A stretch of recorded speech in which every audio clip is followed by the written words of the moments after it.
So Super Mario Party Jamboree just got some great news because it looks like potentially this game could go down as the biggest and best Mario Party game in franchise history, which is really saying something, and I have my expectations set pretty high because this has to surpass all the games from the GameCube era, which were some of my favorite Mario parties of all time. Not to mention Mario Party Superstars really hit it out of the park for me with that classic return to form, focus on button style controls, and really some of your favorite mini games from franchise history all making it back within that game.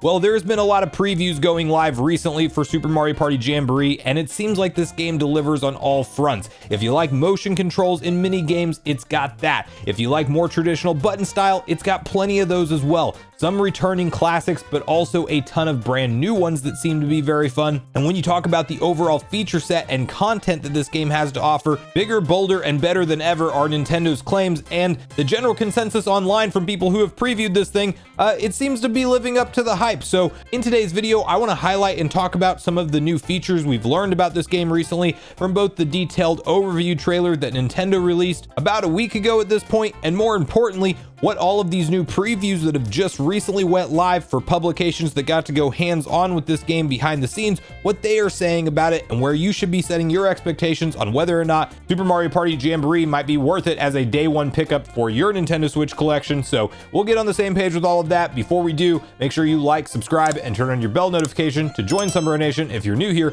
And we have to first kick it off by talking about the sheer amount of content this game's going to have to offer, because you may have heard it before, but the claim is over 110 different mini games, a mix of button-based ones and motion control-based ones, and you have the ability to choose, by the way, when you are starting up any Mario Party game session, you're going to have a toggle for motion control mini games on or off. 22 characters with an absolute banger roster, but sadly, it is missing some classics. Diddy Kong's missing, Hammer Bro, and Dry Bones to name a few. 7 different boards to play through. 2 of them are returning from, of course, classic Mario Party games, but then we have 5 brand new, and these boards all look fantastic in my opinion.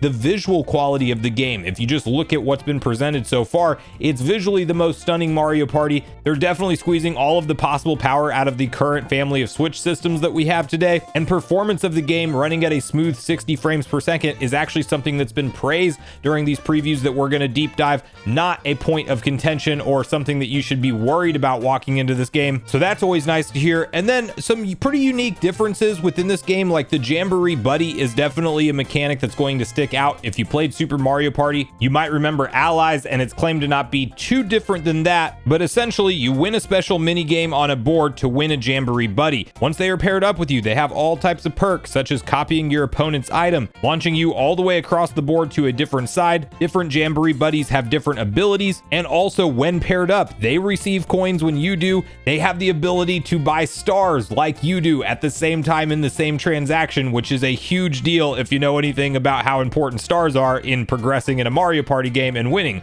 So it's a big advantage to have one, but an interesting twist is that if another player passes you on the board, the buddy will just assist them instead. They have 0 loyalty to you. So the minute that somebody else runs by, you've lost your buddy, and that's going to cause a lot of chaos for you potentially having the upper hand at one moment and then losing that. Some of the startup options for this game when you're going into party mode have been revealed, such as obviously you're going to have the difficulty of the CPUs to select from, the movement speed of the CPUs, bonus stars you can toggle on and off, random conditions, or classic mode can be toggled between, with classic mode only having the rich bonus and eventful bonus. I am not clear though, and cannot find for sure online if classic mode actually turns off the Jamboree Buddy mechanic. I would like to see an option to do that, because while I do think a Jamboree Buddy is going to be a cool thing most of the time, it also might be nice to not have it as a requirement for all of your Mario Party game mode sessions. You can select character turns from a minimum of 10 to a maximum of 30. You can start off with handicap stars, so if you want to give somebody 3 stars out of the gate, that's totally a thing. And this is an interesting one. There is a pro rules mode which prioritizes strategy and skill, removing some of the RNG luck aspects of the game, which if you know anything about Mario Party, that's how controllers get broken, that's how friendships get ruined. It's that last minute ultimate comeback from somebody that you didn't necessarily think deserved to walk away as the winner, and they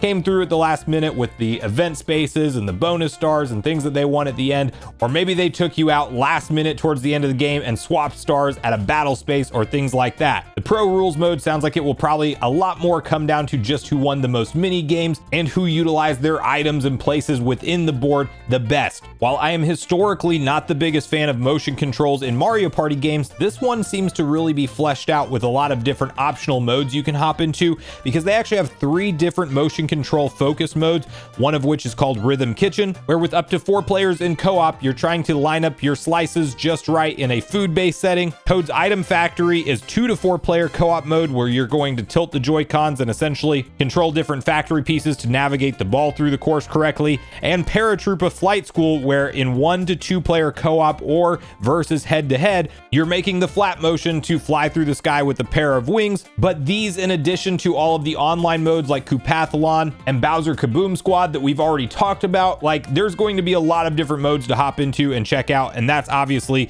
something you want to see in a future iteration of Super Mario Party. Now, those were some of the highlights I wanted to mention in the new previews that have gone live, but we actually have to talk about some direct quotes of people who have played the game hands-on and see what they have to say about it, as Nintendo Life did do a nice write-up over on their website, which summarizes a few different outlets and what they have to say. First off, you have Nintendo Lives themselves, where they say, "So as things stand, we're certainly looking at the biggest and most feature-packed version of Mario Party to date. It also happens to be one of the prettiest Switch games we've played in a while, with 0 performance issues to boot." My Nintendo News says, "With almost an overwhelming number of brand new modes and gameplay options, Nintendo wasn't exaggerating by referencing to Jamboree as a bigger, bolder Mario Party, but whether it's the best is still to be determined." Digital Trends says, "Last Monday, Nintendo revealed a host of extra modes coming to Jamboree, including a suite of motion-controlled mini-games, Paratrooper Flight School, Toad's Item Factory, and Rhythm Kitchen. As someone who still harbors a fondness for the days of the Wii Waggle control, that reveal further piqued my interest in a game that already had my attention. Last year, WarioWare Move It showed me that I'm always down to move my body if you give me a good reason to. Based on a quick Rhythm Kitchen session in my second Jamboree hands-on demo, it seems like Nintendo is going to pull that trick off again, if only for a few short sessions." Press Start says, "The game's massive roster and vibrant boards are rendered in a silky smooth 60 frames per second with minimal, if any, drops at any point. It's a simpler game than most on Switch, but it's simply icing on the cake to see how slick and smooth the presentation is." The Sixth Axis says, "For one thing, games can be much longer for a full evening's entertainment, but also some of the more excessive random elements can be a great leveler for someone who had a rotten string of luck and poor dice rolls to start the game. Either way, it's still Mario Party, and Super Mario Party Jamboree promises to be the biggest game in the series to date." So I, for one, am very excited for Super Mario Party Jamboree to launch later this month. I will be picking it up day one, and we'll likely do some hands-on coverage with my early gameplay impressions here on the channel once that launches, so get subscribed for that. But that's where I really want to hear from you guys at this point in the video. What do you think about these new previews from different media outlets, and are you more or less hyped for this game now that we've learned more about it?